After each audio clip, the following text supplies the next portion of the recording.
Olá, olá! Sejam muito bem-vindos a mais um vídeo do canal Aline Palhato Terapia Integrada e hoje nós vamos falar da terceira ferida emocional, que é a injustiça. Bora entender a raiz do controle excessivo, do perfeccionismo e da raiz de onde muitas vezes a sua vida está travada, parada, estagnada. Como sempre, eu vou relembrar que todos nós temos essas 5 feridas e vamos para a vida com elas ali, todas abertas ou mais evidentes, ou uma mais evidente que a outra. E aí é curioso, porque muita gente fala assim, Aline, mas eu não acredito nisso. Falo, gente, é só ver os resultados na sua vida. E aí, vendo esse vídeo, você vai entender do que eu estou falando. Quando acontece a ferida da injustiça? Lá na infância, que é o período de molde do ser humano, ali na fase em que a criança está começando a engatinhar e também ali a parte do desfraude. Nessa fase, nós temos duas feridas, que é essa que eu vou falar hoje, a injustiça, e depois nós temos a ferida ali da humilhação. Mas vamos por aqui primeiro, certo? O que acontece? Quando nasce a injustiça? Nasce quando essa criança ela precisou se tornar mais forte do que realmente ela era capaz de fazer. Foi cedo demais, ela foi induzida dentro da dinâmica da sua família a ocupar espaços, lugares que não eram dela. É pesado? É pesado. E vão notando o seguinte, que, olha só, a justiça é um valor muito importante para a humanidade. Inclusive, o Criador colocou ela no nosso coração. E aí, com essa ferida aqui gritando, normalmente nós temos uma distorção da justiça, por conta da forma como foi aprendido a olhar para as coisas. Olha onde é que é a raiz disso também. Então, o que acontece? Essa criança, ela não teve escolha, ela não estava ali ocupando esse lugar, esse espaço, sendo forte demais cedo porque ela quis. Foi porque houve uma negligência, uma ausência daquele adulto, que seria o pai ou a mãe, que deveria dar para ela o quê? Segurança e suporte para que ela fosse para a vida normalmente, naturalmente, sem esse desconforto. Então, o que a criança aprende ali? Que errar não é permitido. Você se sente assim? Você já se viu assim? Sentir, então, é exagero. Você corre daquilo que você sente? Tem ferida de injustiça aí dentro de você. Aí a pessoa entende, a criança entende que chorar também é um sinal de fraqueza. Sabe quando você percebe que você só é amado por aquilo que você faz, pela performance, pelo desempenho? Está conectado a essa ferida. Então, o que a criança pensa, gente? Isso é inconsciente, ela não vai falar isso de uma maneira traduzida aqui, como eu estou falando para vocês. Se eu for forte, eu não vou precisar de ninguém. Olha só como que é. E o corpo, então, aprende a segurar tudo. O que ela entende? O que ela ouve muitas vezes? Ou ela ouve de fato, ou a dinâmica da família apresenta aquela história. Engole o choro. Olha, não faça assim que você já é grandinho, que você já é grandinha. Pare já com isso. Ou também, o que vai acontecer? É uma criança que ela é exigida demais e é exibida pelos pais. Sabe quando a criança ela tem um talento ali que já está despontando, os pais querem estimular, mas acabam superestimando. Então, colocam a criança no centro de situações em que ela não precisa, em que não é bom para ela estar. Então, olha que meu filho sabe fazer. Vira ali uma competição. Tem também aqui na ferida de injustiça a questão quando tem irmãos ou primos, pessoas próximas ali, em que a criança é ensinada a dividir e partilhar, até aí tudo bem, é natural, é importante, faz parte da natureza, mas ela também fica, às vezes, aquém. Como assim? Toda a roupa que vem só vem do irmão mais velho, da irmã mais velha. Então, ela está se sentindo injustiçada. Não faça isso para o seu irmão porque ele é menor que você. É a ferida de injustiça. Então, entende como as coisas são? E aí a criança vai ficando ali minada com essa dor, com essa questão. E ela entende, então, que tem que assumir responsabilidades que não eram dela. E que ela só ganha afeto quando ela acerta. Então, eu vou reforçar aqui que a ferida de injustiça está conectada com a sensação de ter que ter desempenho para ser visto, vista, amado, amada, para ser querido, para pertencer. Lembra que sempre está conectado ali com o vínculo, o pertencimento? Então, é isso. E bora lá, vamos fazer as perguntas clássicas para que você se identifique aí. Lembrando, se você se identifica, a ideia aqui não é para você se rotular, para você ficar triste, ficar mal. A ideia é para que você fale, olha, tem ponto para melhorar, isso não está mais funcionando na minha vida hoje, então eu vou cuidar. Então, o que ele vai falar aqui? O que a gente vai pensar aqui nessa ferida? Você se cobra demais? Pega o chicotinho aí, ó, e fica se batendo, aquela questão de autocobrança, não pode errar. Sente mal quando você erra, quando você faz algo que você acreditou também que não estava tão legal assim, não estava adequado, porque o erro aqui, gente, ele pode ser algo que é uma percepção sua, por conta da ferida, ok? Vamos colocar dessa maneira, porque às vezes a questão é, eu não sou perfeita, não sou perfeito, logo tudo que eu fizer é errado. É nesse sentido que eu estou falando, tá? Tem dificuldade em relaxar e descansar? E aqui eu não estou falando de você pegar, ligar a televisão, ficar ali na Netflix ou fazer algo que ainda esteja ocupando a sua mente e fugindo da realidade. Estou falando de entrar em contato com você num profundo relaxamento, num profundo descanso. Receber ajuda, receber cuidado.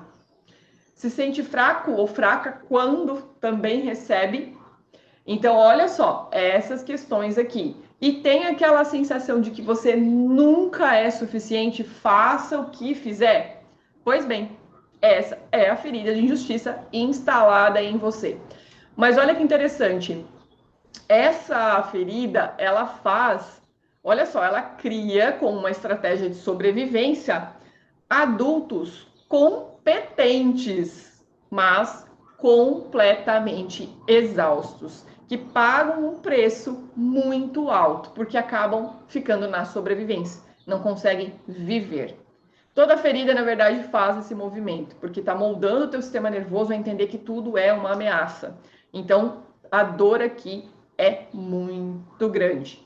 Então, as frases também clássicas aqui, eu tenho que dar conta, não posso falhar. Talvez você não fale isso para alguém, mas você pensa e você sente. Descansar é coisa de gente preguiçosa.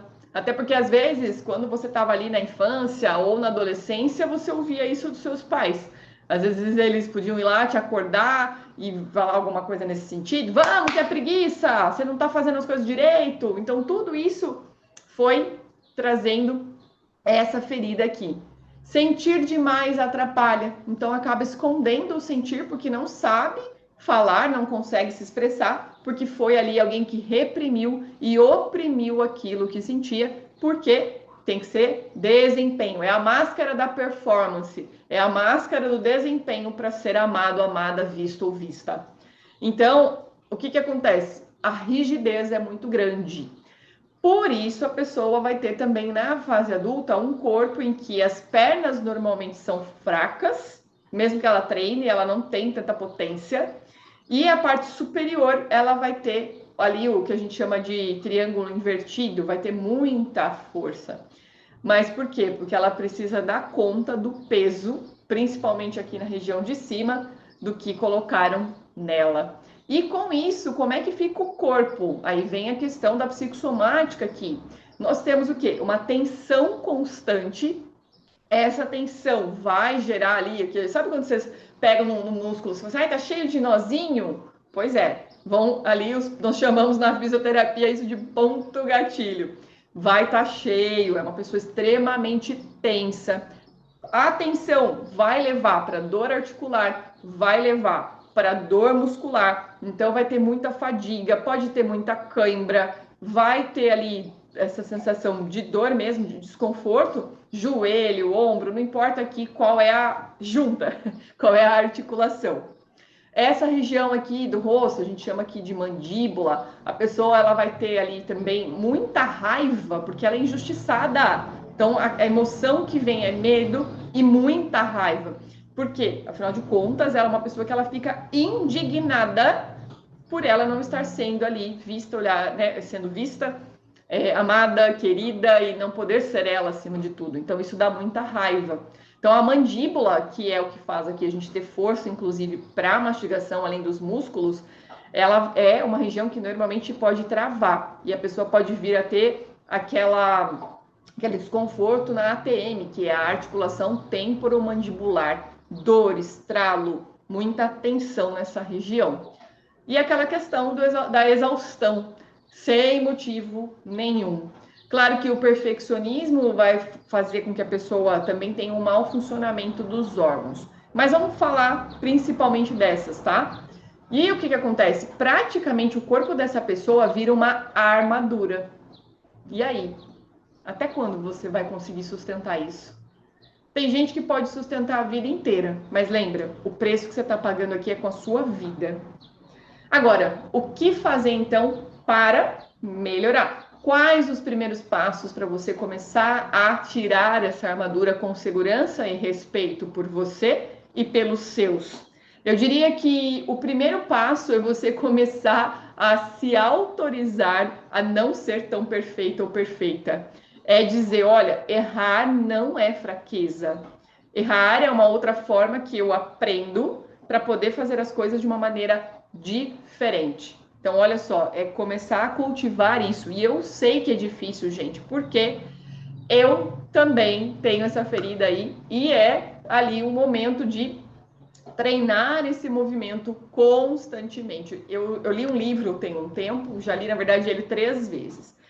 Inclusive, eu indico para você, se você tem essa ferida aqui muito alta, que é A Coragem de Ser Imperfeito, da Brené Brown. E ela vai falar justamente desse movimento de defesa que é o perfeccionismo. E no outro que ela vai falar, olha só, o nome do livro eu esqueci, mas eu lembro dela falar que o perfeccionismo, ele acaba sendo um vício, ele é um vício emocional. Então, dá para cuidar e como todo vício, precisa de uma reabilitação, mas acima de tudo, uma decisão para poder fazer diferente. Porque existe possibilidade, existe um mundo de equilíbrio, flexibilidade, ok?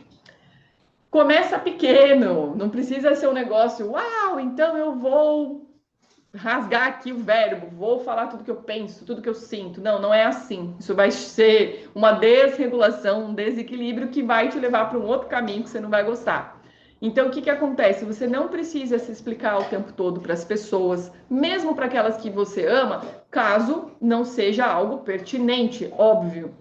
Você pode ser mais gentil com você. Como assim?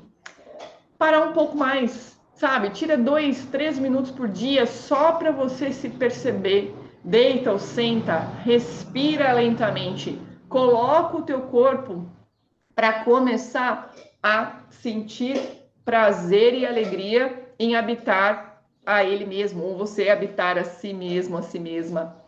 Então, porque o corpo ele precisa, na verdade, entender que ele pode relaxar. Como ele está num estado de alerta extremo, sobrevivência, luta, fuga, congelamento, ele vai ficar tenso o tempo inteiro, porque é isso que esse sistema faz, ele é de defesa. Você aqui vai começar a ensinar o seu corpo que as coisas podem sim ser mais leves. O que você pode fazer também? Dar nome para aquilo que você sente. Eu, por muito tempo, eu uso ou as notas do celular, usei as notas do celular, ou caderno, realmente, literalmente, um caderno pequenininho, para poder escrever, porque às vezes não se sabe nomear. O vocabulário emocional sempre foi muito falho nas nossas gerações. É agora que a gente fala sobre isso. E ainda assim, muita gente acha bobagem. E, ok, aqui nós não vemos dessa maneira. Por isso nós estamos nesse canal aqui para você se transformar e eu também continuar compartilhando coisas que mudaram a minha vida e que eu sei que podem mudar a sua. Então, começa a colocar. Hoje eu estou cansado.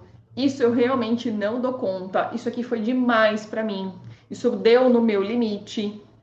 O nomear já é você se reorganizar e por isso é tão importante. E claro, vamos colocar aqui, permita-se ter ajuda, pedir e receber ajuda sem culpa. O receber não é se diminuir, não é fraqueza, não é, muito pelo contrário, faz com que você seja simplesmente humano ou humana. Comece com pequenas coisas, pequenas gentilezas. Aqui não é, olha, qual a ideia aqui? É você sair da dor, não ficar nela, não mais manter essa armadura, essa rigidez. Inclusive, eu sempre falo, né, nas feridas, tenho falado para vocês aqui qual é o recurso de cada uma delas. Quando uma pessoa, ela reorganiza, ela vem para o recurso, ela sai da dor, a questão aqui da injustiça vai para a liderança. Então, é uma pessoa que naturalmente tende a liderar. E o liderar é mover pessoas, é impactar pessoas, transformar pessoas, desde ali daqueles que são os seus, estou falando de família, e seja no trabalho, na comunidade onde você está, onde você atua, onde você estiver. É aquela questão, você vai ser uma pessoa que vai levar para as pessoas essa motivação de ser, de estar, de fazer, de acontecer, que é o que a vida nos pede. Então, traga isso para o seu dia a dia. Lembre sempre, quando eu trago aqui para você, não se rotule, mas procure sim uma ajuda. Seja comigo aqui dentro do Método 100, que é um movimento terapêutico que eu criei, que eu gosto, que tem recursos diversos para ajudar. Seja com outro meio, mas procure movimentos para você realmente transformar a dor em recurso. É isso que vale. Então, aqui fica a ferida, mas fica também o recurso, e que você possa, sim, aceitar esse convite da vida através desse vídeo para olhar para você, para se amar, para se ver e realmente conduzir a sua vida de uma maneira muito mais leve, mais agradável e satisfatória. A gente se encontra no próximo vídeo falando da ferida de humilhação. Lembra sempre, se você chegou até aqui, lembra de curtir, comentar e compartilhar, porque esse vídeo aqui, esse canal é orgânico e eu quero que mais pessoas tenham acesso a esse conhecimento, porque aqui eu falo do meu coração, o pouco que eu aprendi e continuo aprendendo, para que vocês possam se transformar, assim como eu um dia também fui e continuo sendo. Até o nosso próximo vídeo.